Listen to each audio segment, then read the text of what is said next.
This is ஹே மாமேக் ஒரு artist. So இந்த video வந்து எதை பற்றி இருக்க போகுதுன்னா, நம்ம ஆல்ரெடி போட்ட வீடியோவில் வந்து ஃபாண்ட்டில் எப்படி நம்ம ஹேர் ஸ்டைல் பண்ணுறது சொல்லி போட்டிருக்கோம். ஸோ இந்த வீடியோவில் ஃபுல் அண்ட் ஃபுல் ஆஃப் நம்ம வந்து கீழே நம்ம ஹேர் எப்படி வந்து லைக் ஹேர் டூ பண்ணலாம். ஸோ வந்து டிஃப்ரெண்ட் டைப்ஸ் ஆஃப் ஹேர் நான் அப்லோட் பண்ண போகிறேன். ஸோ அதில் வந்து நம்ம ஃபர்ஸ்ட் 3 டைப்ஸ் சொல்லிட்டு பார்க்கலாம். இது ரொம்பவே ஈஸியான ஹேர் ஸ்டைல் தான். ஸோ எல்லாருமே போடலாம். ஸோ மஸ்ட் வாட்ச் பண்ணுங்கள். So do subscribe and to drop the likes.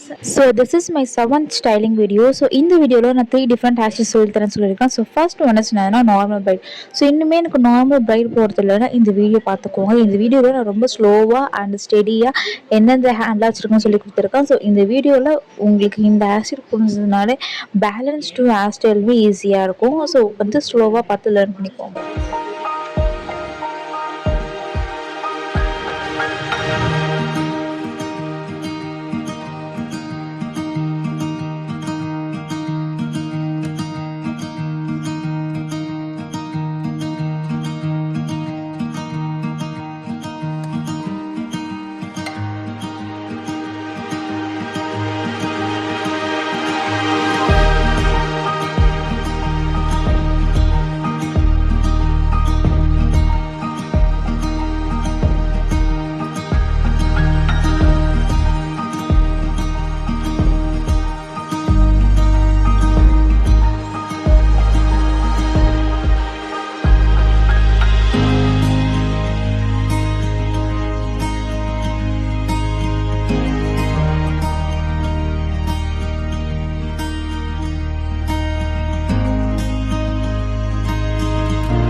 And second hair style is fish style hair style.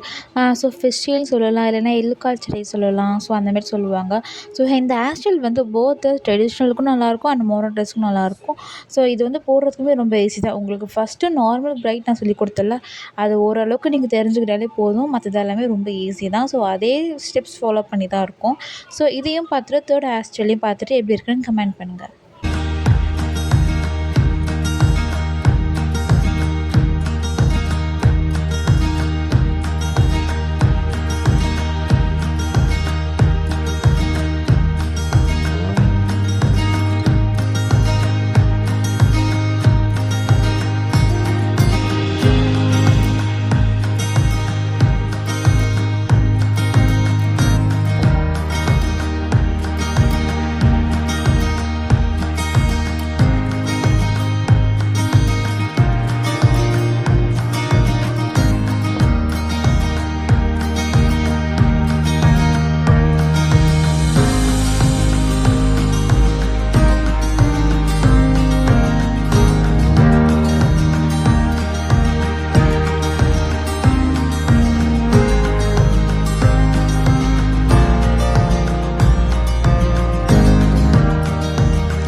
And the last hairstyle of this video is a 4 braids hairstyle.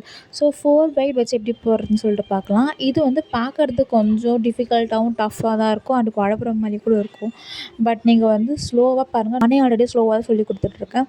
So நீங்கள் வந்து இன்னும் கொஞ்சம் ஸ்லோவாக பார்த்தீங்கன்னா உங்களுக்கு ஈஸியாக புரிஞ்சிடும். அண்ட் அதுக்கப்புறம் ஒன்ஸ் நீங்கள் அது புரிஞ்சுக்கிட்டிங்கன்னா உங்களுக்கு போடுறது ஈஸியாக இருக்கும்.